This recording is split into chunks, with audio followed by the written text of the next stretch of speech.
Global Typhoon, Chairman TV. Weather update. Helping homeless people. Please subscribe.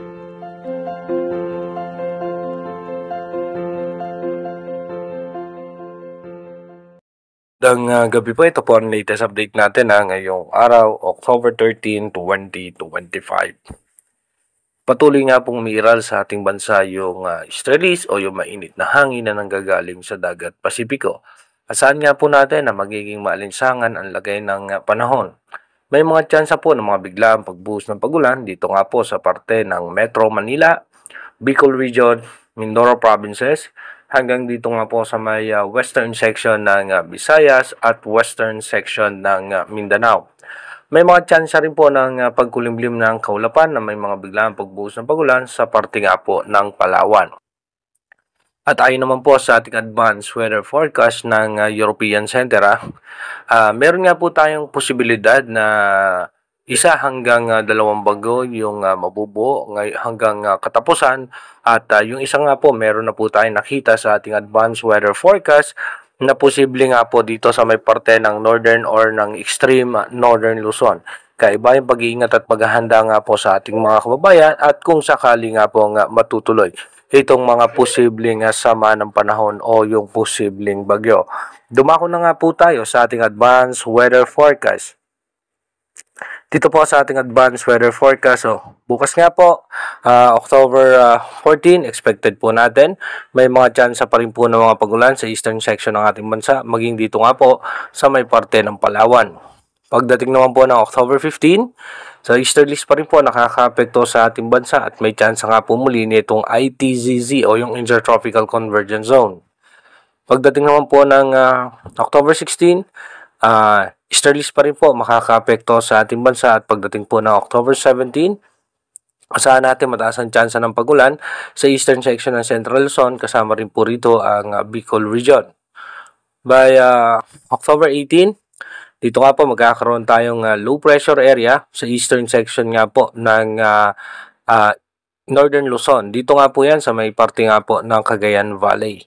Pagdating naman po ng October 19, posible po yan maging bagyo at asahan nga po natin na dito po yan sa parte. As of now, sa parte po yan na extreme northern Luzon. Pero kung mapapansin natin, may pagbugso nga po ng hangin. So, posibleng mataas din po ang tsansa na itulak din po yan pababa.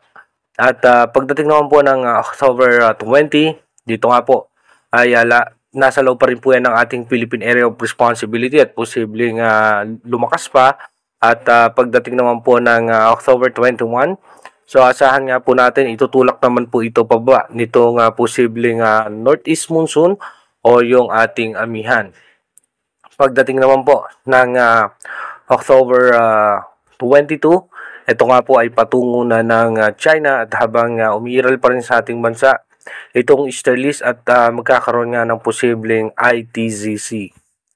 Pagdating naman po ng October 23, asahan nga po natin mataas po ang posibilidad na magkaroon pa rin po tayo ng mga pagulan at magkakaroon din po tayo ng mga panibagong low pressure area sa labas ng ating Philippine Area of Responsibility. Pagdating naman po ng October 24, mataas ang tsansa ng pagulan dito nga po sa may parte ng Bicol Region at meron tayong low pressure area sa may eastern section ng Mindanao.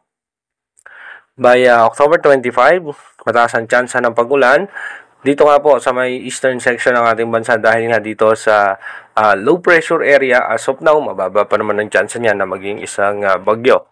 Pagdating naman po ng October 26, expected natin mas maulan nga po sa eastern section ng Luzon, kasama rin po ang southern Luzon, kaya maghanda nga po tayo dahil posible nga po yung mga pagbaha at pagguho ng lupa. Pagdating naman po ng October 27, mataas pa rin po ang tsansa na may mga pagulan sa may parte ng eastern section ng Luzon, southern Luzon at maging dito nga po sa may parte ng Palawan. As of now, ito pa lang po yung pinaka-latest update ng ating advanced weather forecast, pero inuulit po natin, yung ating advanced weather forecast is possible scenario pa lamang po yan. Malaki pa rin po ang tsansa na magbago po lahat yan. Kaya manatili tayong tumutok sa ating advanced weather forecast para malaman natin yung mga posibleng sama ng panahon na makaka-apekto sa ating bansa. Mag-iingat po tayo palagi. God bless po sa ating lahat.